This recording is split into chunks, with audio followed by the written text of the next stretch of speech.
I den her video vil jeg vise, hvordan jeg strikker vrang fra retsiden.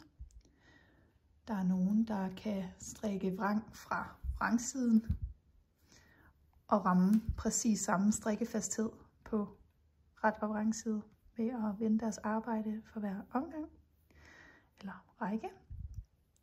Det kan jeg ikke, så derfor har jeg prøvet denne nye metode. Jeg kan ikke henvise tilbage til en decideret video. Jeg har bare prøvet mig frem, men hvis du eller I finder en video, der tilnærmelsesvis ligner den her, så kan du jo linke den nedenfor eller skrive en kommentar, hvis du har set den her metode før. På den her, der har jeg strikket min allerførste pind vrang, og det skal jeg også til nu.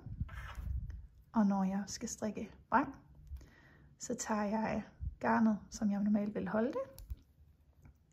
Så tager jeg min venstre pind og stikker den igennem bagerste maskeben på den maske, jeg lige har strikket.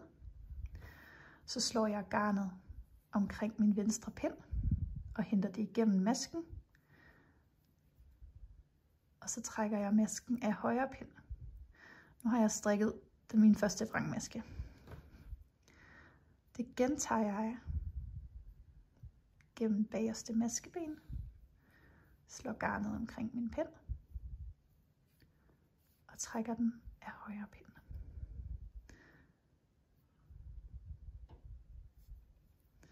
Så højre pind skal altid ligge foran venstre pind.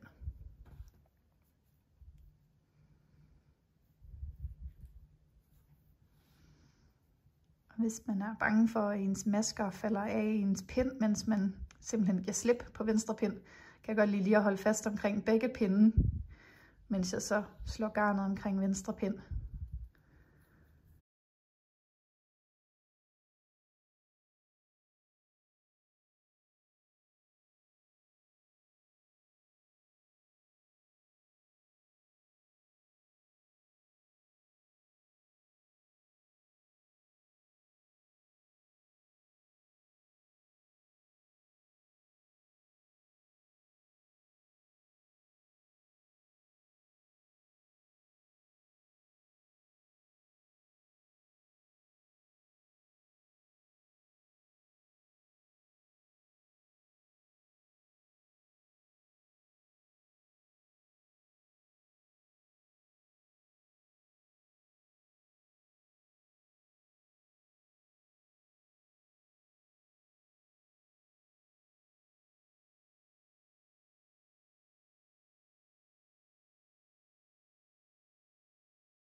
Så nu kommer jeg snart til enden, hvor jeg så skal strikke tilbage og strikke ret.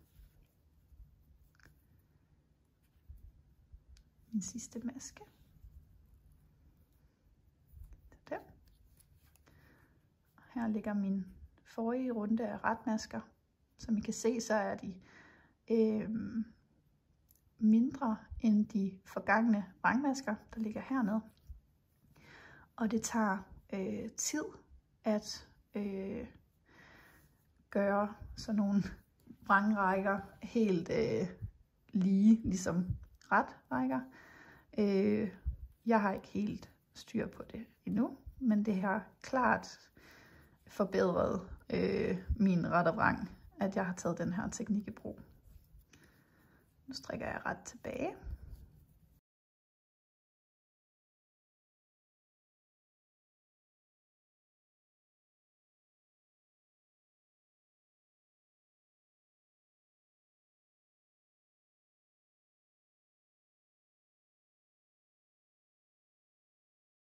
Og her kan I se det stykke, jeg så har strikket indtil videre.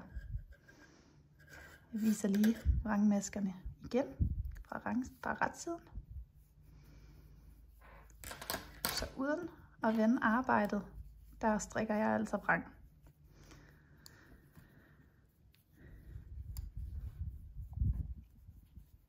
Så tager jeg min venstre pind og stikker den igennem bagerste maskeben på den maske, jeg lige har strikket.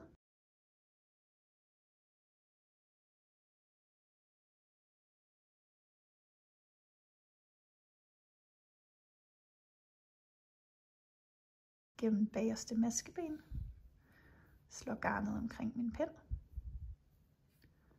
og trækker den af højre pind.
Det var så min teknikvideo på, hvordan jeg strikker vrang fra retsiden.